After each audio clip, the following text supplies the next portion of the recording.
আজ পহেলা শ্রাবণ। খোকন, আজ তোর জন্মদিন। তুই যখন জন্মেছিলি আমরা তখন যাদবপুরের নতুন গড়ে ওঠা কলোনির টালির ঘরে। তোর স্কুল মাস্টার বাবার সেই হ্যারিকেনের আলো জ্বলা ঘরে আনন্দে আর খুশিতে ঝলমলে হয়ে উঠেছিল তুই আসার পর। তোর নাম রেখেছিলেন সুকল্যাণ। মানুষটার মনটা ছিল একেবারে শিশুর মতো। অভাবে অনটনে বেঁচে থাকা নানা দুর্বিপাকেও ভেঙে পড়তেন না কখনো। সকলের ভালো চাইতেন মন থেকে, বলতেন দেখো একদিন এই দেশের মানুষ ঠিক মুক্তি পাবে, অশিক্ষা থেকে, দারিদ্র থেকে, শোষণ থেকে মুক্তি। আজ পহেলা শ্রাবণ। খোকন, আজ তোর জন্মদিন। তোর মনে আছে আমাদের ভাঙা ঘরে মেঝেতে বাক্স থেকে বার করা মেজমাসির হাতে তৈরি আসনটা পেতে দিতাম, সামনে রাখতাম ঠাকুরের আসনের প্রদীপখানা, তুই বাবু হয়ে বসতিস চুপটি করে, আমরা একে একে তোকে ধান দুব্য দিয়ে আশীর্বাদ করতাম। তোর বাবা বলতেন বড় হও, মানুষ হও। তোর বাবার সেই বন্ধু ঘোষ কাকু, উনি বলতেন বেঁচে বড়তে থাকো। তুই জিজ্ঞেস করতিস মা বড়তে থাকা মানে কি মা? আমি বলতাম না কিছু, শুধু ধান দুব্বই দিতাম আর মনে মনে বলতাম ঠাকুর ঠাকুর আমার খোকনকে তুমি মস্ত বড় মানুষ করে তোলো, ও যেন সত্যি মানুষ হয়, ওর যেন কোনো বিপদ না হয় ঠাকুর। কষ্টের সংসারে ওই একটা দিন বাড়তি পয়সায় একটু দুধ নিতাম, পায়েস রান্না করে দিতাম তোকে, তুই পায়েস খেতে বড় ভালোবাসতিস। তোর বাবা বাস স্ট্যান্ডের সেই দোকান থেকে নিয়ে আসতেন তোর প্রিয় মিষ্টি ছানার গজা। সামান্য স্কুল মাস্টারিতে কি বা হয়, ঘরে বসে ছাত্র পড়িয়ে আসতো কিছু। দাও দাও অভাবের আগুনে সেই রসদ পুড়তে সময় লাগতো না। তোর বাবার জামা সেলাই করতাম আর বলতাম সামনের মাসে দুটো জামা বানিয়ে নিও। উনি বলতেন সামনেই খোকনের উঁচু ক্লাস, কত বইপত্র কিনতে হবে, কত খরচ। আমি দীর্ঘশ্বাস ফেলে চুপ করে যেতাম।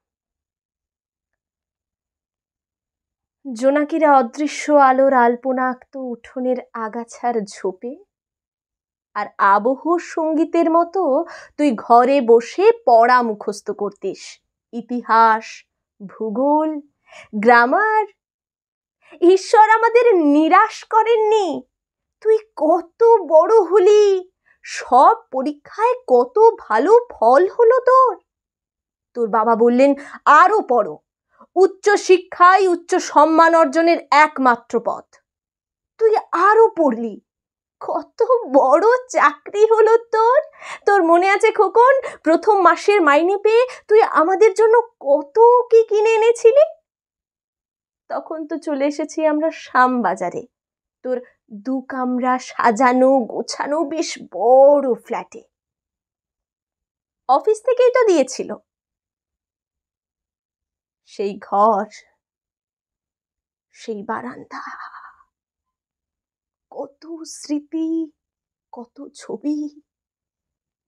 সেই বাড়িতেই আশ্বিনের এক ঝোড়ো বিকেলে তোর বাবা যেদিন চলে গেলেন, তুই বাবার বুকের ওপরে পড়ে কাঁদছিলি হাপুস নয়নে। আর সদ্য স্বামীহারা আমি সেদিন তোর সেই অসহায় মুখটা দেখে আরো ভেঙে পড়েছিলাম, তোকে বুকে টেনে নিয়েছিলাম, ছোটবেলার মতো বলেছিলাম কাঁদিস না খোকন, আমি তো আছি। আজ পহেলা শ্রাবণ। কলকাতা থেকে অনেক দূরে মফস্বলের একটা বৃদ্ধাশ্রমে আমি একেবারে একা খোকন। তোকে বড্ড দেখতে ইচ্ছে করছে রে, তোকে, বৌমাকে আর ছোট্ট বিল্টুকে।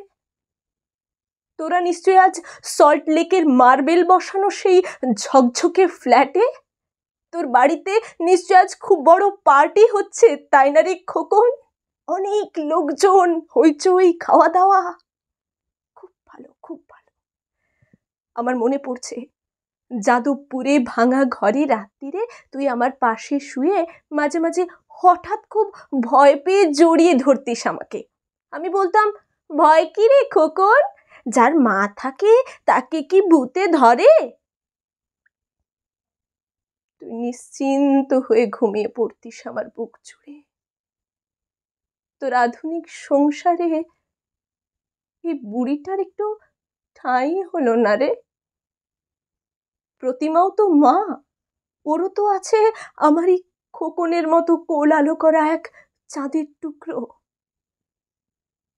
কিন্তু সময়ের কি আশ্চর্য পরিবর্তন! তুই বুঝি এখন আর পায়েস খাস না, না রে খোকন? তুই জানিস না খোকন, আজ সকালে আমি পায়েস রান্না করেছি। হ্যাঁ, তোরই পাঠানো টাকায়। সারাদিন সেই পায়েসের বাটি সামনে নিয়ে বসে আছি রে, এখানে, এই বৃদ্ধাশ্রমে।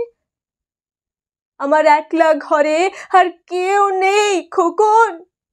তুই একবার আসবি খোকন, একবার, শুধু একবার।